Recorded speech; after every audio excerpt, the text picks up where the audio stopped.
Welcome back to my channel. അപ്പോൾ ഞാനിന്ന് ഇന്റേൺഷിപ്പിന് പോവാണ്.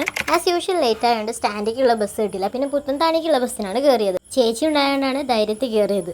ചേച്ചീൻ്റെ ഒപ്പം വർക്ക് ചെയ്യണ ആരോ കണ്ടപ്പോൾ ചേച്ചി വർത്താനം പറഞ്ഞുകൊണ്ടിരിക്കുക. അങ്ങനെ പുത്തൻതാണി ഇറങ്ങി കോട്ടയ്ക്ക് ബസ് കയറിയപ്പോൾ ആ ബസ്സിൽ പ്രിൻസ് ഓളാകെ ഒരു ഹായ് വന്നിക്കണല്ലോ. നാടൊന്ന് പുരോഗമിച്ചെന്ന് കാണിക്കാൻ വേണ്ടിയിട്ട് ഞാൻ അടുത്ത വീഡിയോ ആണിത്. അങ്ങനെ നമ്മൾ ബസ് ഇറങ്ങിയിട്ട് എല്ലാവരും കൂടെ കണ്ടുമുട്ടി ഗൈസ്. എക്സാക്റ്റ് സ്ഥലം അറിയാത്തോണ്ട് ഞങ്ങൾ അവിടെ ഉള്ള ഒരു ചെക്കനോട് ചോദിച്ച് എങ്ങനെയാണ് പോവാന്ന്. നേരാണ്. അങ്ങനെ നമ്മൾ ഗൂഗിൾ മാപ്പ് നോക്കി സ്ഥലം കണ്ടുപിടിച്ചിട്ടാ. ഇപ്പം തന്നെ അവിടെയുള്ള ബെല്ലുമ്മ ഇവര് പൂരാ അടി. ആൾക്കാർ വിചാരിക്കും ഇവിടെ വല്ല പൂജയും നടക്കണ്ടോ. ഇതാണ് എൻട്രൻസ് എന്നുള്ളതിലാണ് വന്ന കണ്ട പെരിച്ചായിനെ പോലെ നിൽക്കുന്നത്. എനിക്ക് സൈഡിലാണ് എൻട്രൻസ്. ആരും വന്നില്ല എന്ന് ഞങ്ങൾ വിചാരിച്ചു, പക്ഷെ ആൾക്കാരുണ്ടായിരുന്നു.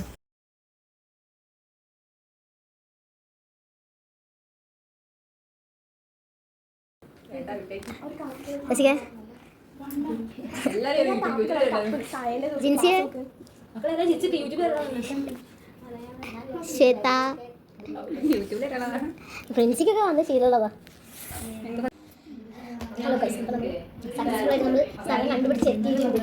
കൃത്യപാടെ തന്നെ ഞങ്ങൾ സ്ഥലം കീഴടക്കിയിട്ടുണ്ട് കേട്ടാ.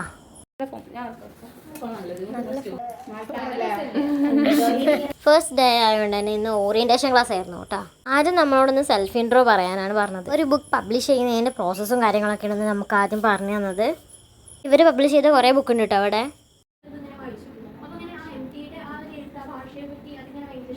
ഇതൊക്കെയാണ് ഇവിടെ ഉള്ള ബുക്സ്. ഫസ്റ്റ് സെഷൻ കഴിഞ്ഞതിന് ശേഷം നമുക്ക് കുറച്ചു നേരം ബ്രേക്ക് തന്നിട്ടുണ്ടായിരുന്നു. ബുക്ക് കഫേ എന്നാണ് കേട്ടോ ഈ സ്ഥാപനത്തിൻ്റെ പേര്. കുറച്ച് ആൾക്കാർ ഇവിടെ ഇരിക്കുന്നത് ആണെങ്കിൽ അതിലിടയ്ക്ക് നമുക്ക് അവർ ചായ തന്നു. ചായയും കേക്കും ആണ് കേട്ടോ തന്നത്. അത് കഴിഞ്ഞിട്ട് പിന്നെ അടുത്ത സെക്ഷനായി. ഇതിലൊരു ബുക്ക് വായിച്ചിട്ട് അതിൻ്റെ സമ്മറി പറയാനാട്ടോ നമ്മളോട് പറഞ്ഞത്. അമ്മയെ തിരിഞ്ഞു പോകുന്നു.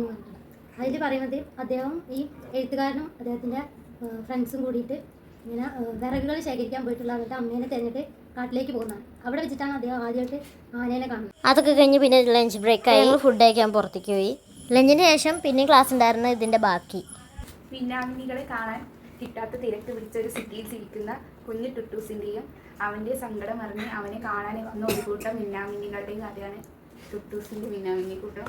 ഈ പുസ്തകം മനുഷ്യൻ്റെ ഉള്ളിലെ അശുദ്ധികളും വേദനകളും സ്വയം തിരിച്ചറിവും കുറിച്ചുള്ള കവിതകളുടെ സമാഹാരമാണ്.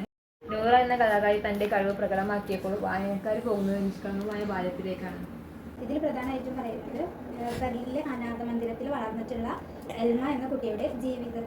കുട്ടികൾക്കായി അനേകം ഭാഗങ്ങളിലായാണ് ഈ പുസ്തകം എഴുതിയിരിക്കുന്നത്. ക്ലാസ് കഴിഞ്ഞ് ഞങ്ങൾ നേരെ ബസ് കയറിയ. ഒറ്റനോട്ടത്തിൽ സൈഡ് സീറ്റ് കിട്ടാണ്ട് പിണങ്ങിരിക്കാന്ന് തോന്നുമെങ്കിലും അതല്ല സത്യം. ഓള് പാട്ട് കേട്ട് കിടക്കുക. അപ്പം അത്രയ്ക്കുള്ളൂ ഫസ്റ്റ് ഡേ ഇന്റേൺഷിപ്പ്.